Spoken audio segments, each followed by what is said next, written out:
স্বাধীনতার অভ্যুত্থানের পরবর্তী এই নতুন বাংলাদেশে আজকে আমরা প্রথম এই কেরানীগঞ্জে এসেছি।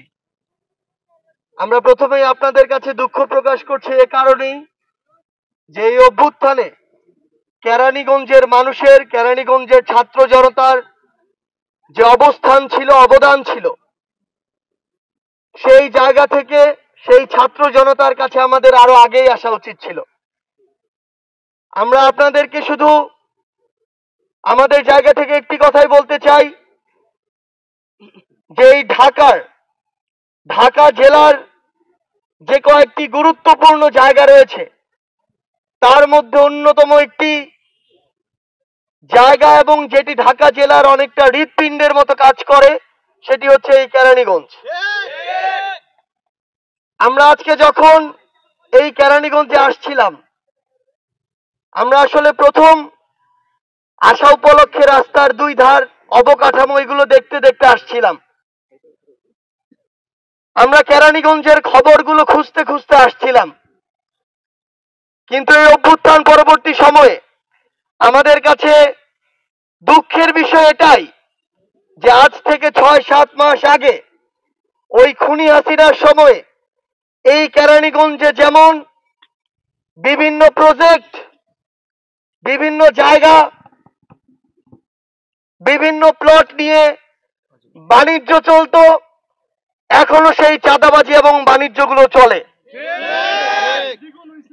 আমরা আমাদের জায়গা থেকে দেখতে পেলাম যে যারা বিগত সময়গুলোতে হয়তো কেউ বছর ধরে, হয়তো কেউ যুগ ধরে অভুক্ত ছিল, তারা এখন অনেকটা দুর্ভিক্ষের মতো বুভুক্ষ হয়ে উঠেছে। আমরা আস্তে আস্তে দুই পাশে দেখছি যে কেরানীগঞ্জের যে একটি সুন্দর রাস্তা রয়েছে আসার, কিন্তু দুই পাশে যে খালগুলো প্রত্যেকটা এক একটা হয় ডাস্টবিনের মতো মনে হচ্ছে, না হয় নর্দমার মতো মনে হচ্ছে। অথচ এই খালগুলো যদি সুন্দরভাবে খনন করা যেত তাহলে হয়তো এই কেরানীগঞ্জ একটি পর্যটন স্পট হয়ে উঠতে পারত। আমরা দুই পাশে আস্তে আস্তে আমাদের জায়গা থেকে যেটি দেখছি যে এই খাল খননের জন্য, আপনার কেরানীগঞ্জের উন্নয়নের জন্য অসংখ্য বাজেট এসেছে, কিন্তু কিছু ভণ্ড পীর এবং তাদের মুরিদরা সেই বাজেটগুলোকে দেশের বাইরে পাচার করেছে। এখন সেই ভণ্ড পীরেরা যখন তাদের অপকর্মের দায়ে জেলখানায় রয়েছে, সেখান থেকে তারা আবার সবাইকে প্রস্তুত থাকার জন্য বলছে। এই ভণ্ড পীরেরা যাদের নিজেদেরই এখন পর্যন্ত কোনো অস্তিত্ব আর নেই, এই ভণ্ড পীরেরা যারা নিজেরাই জানে না যে এই বাংলার মানুষের ঘৃণার কত বড় জায়গায় তারা এখন রয়েছে, এবং তাদেরকে মানুষ যদি পায় তাদের শরীরের এক একটা অংশ কই যাবে এটা তাদের কোনো ধারণা নেই। তারা বিগত বছরগুলোতে মানুষের উপরে যেভাবে জুলুম করেছে, নির্যাতন করেছে, শোষণ করেছে, বিভিন্ন মানুষের যার যেই জায়গা পছন্দ হয়েছে সেই জায়গা দখল করেছে, ডেকে এনে জীবনের ভয় দেখিয়েছে, ছাড়লে ছাড়ো, না হয় মরো, এই নীতিতে চলে বছরের পর বছর ধরে তারা রাজত্ব করেছে। সেই হায়নারা এখন আবার দেশে এবং দেশের বাইরে থেকে এই কেরানীগঞ্জের দিকে, এই বাংলাদেশের দিকে বিভিন্নভাবে নজর দিচ্ছে। আমরা এই কেরানীগঞ্জ সম্পর্কে বিভিন্নভাবে খোঁজ নেই।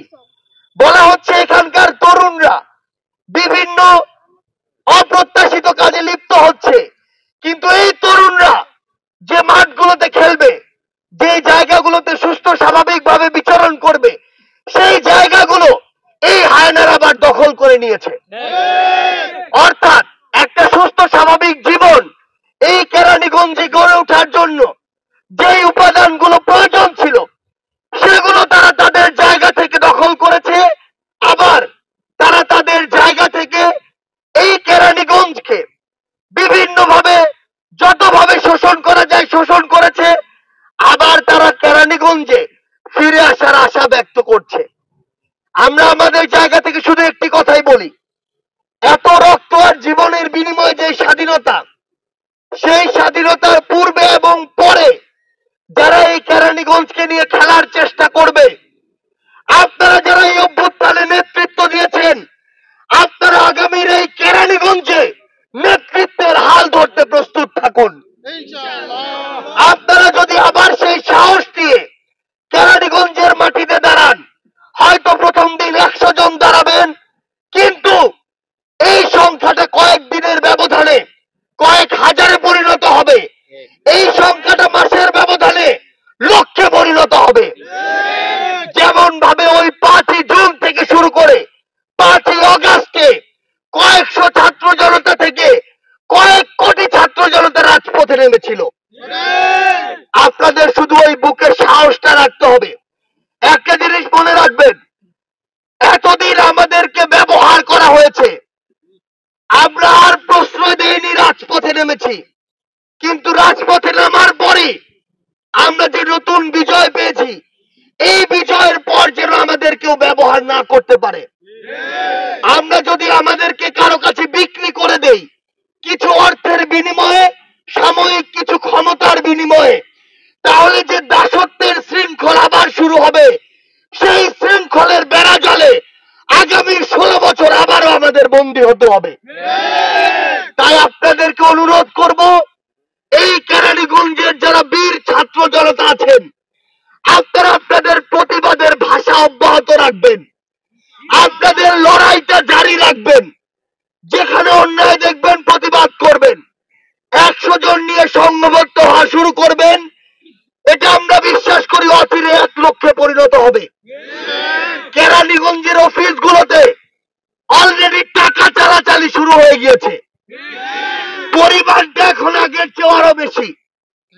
আমরা দেখছি এই কেরানীগঞ্জের বিভিন্ন জায়গায় এখন শুধু হাত বদল হয়েছে, এই হাতগুলো আপনাদেরকে ভেঙে দিতে হবে। আমরা একটা জিনিস শুধু আমাদের মাথায় সেট করে রাখবো, আমরা আমাদের লড়াইয়ের একটা ধাপ পার করেছি, কিন্তু পরবর্তীতে যে ধাপগুলো শুরু হয়েছে, এই ধাপগুলো অনেক দীর্ঘমেয়াদী এবং এই লড়াইটা আরো কঠিন। এই লড়াইটা ওই 36 দিনের মতো হবে না। এখানে আমাদের সংঘবদ্ধ হতে হবে, এখানে আমাদের বিচক্ষণ হতে হবে, এখানে আমাদের ঐক্যবদ্ধ হতে হবে।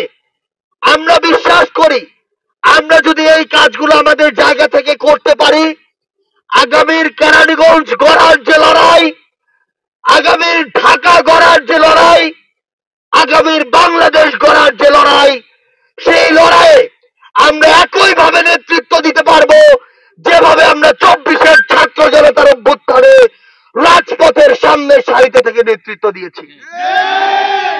আর আমরা যদি আমাদের জায়গা থেকে আবারও আমাদের সেই দাসত্বের মনোভাব দিয়ে সামান্য স্বার্থের আশায় বিভিন্ন জায়গায় আবারও হাত মেলানো শুরু করি, তাহলে পরিতাপের বিষয় এবং দুঃখের সাথে এটাই বলতে হবে, যে স্বপ্ন নিয়ে আমরা এই লড়াই শুরু করেছিলাম, সেই স্বপ্ন আমরা বাস্তবায়ন তাহলে করতে পারবো না। কিন্তু আমরা কি সেটা হতে দিব? কেরানীগঞ্জের মানুষ কি সেটা হতে দিবে? আমরা কি হাত উঁচু করে একটা প্রতিজ্ঞা করতে পারি, এই কেরানীগঞ্জে আমরা কোনো চাঁদাবাজি হতে দিব না, এই কেরানীগঞ্জে আমরা কোনো দখলদারিত্ব হতে দিব না, এখানকার কোন অফিসে আমরা ক্ষমতার অপব্যবহার করতে দিব না, কোন অফিসে আমরা ঘুষ বাণিজ্য করতে দিব না। আমরা সাহস নিয়ে, বুকে আমাদের সেই তেজ নিয়ে, কলিজাটা চওড়া করে কেরানীগঞ্জের সকল অন্যায়ের বিরুদ্ধে দাঁড়িয়ে আগামীর কেরানীগঞ্জ ঐক্যবদ্ধভাবে বাস্তবায়ন করব। সে পর্যন্ত আপনাদের সাথে আমাদের লড়াই চলবে, আপনাদের সাথে আমাদের আবারও দেখা হবে রাজপথের সংগ্রামে অথবা বিজয়ে। ইনকিলাব জিন্দাবাদ।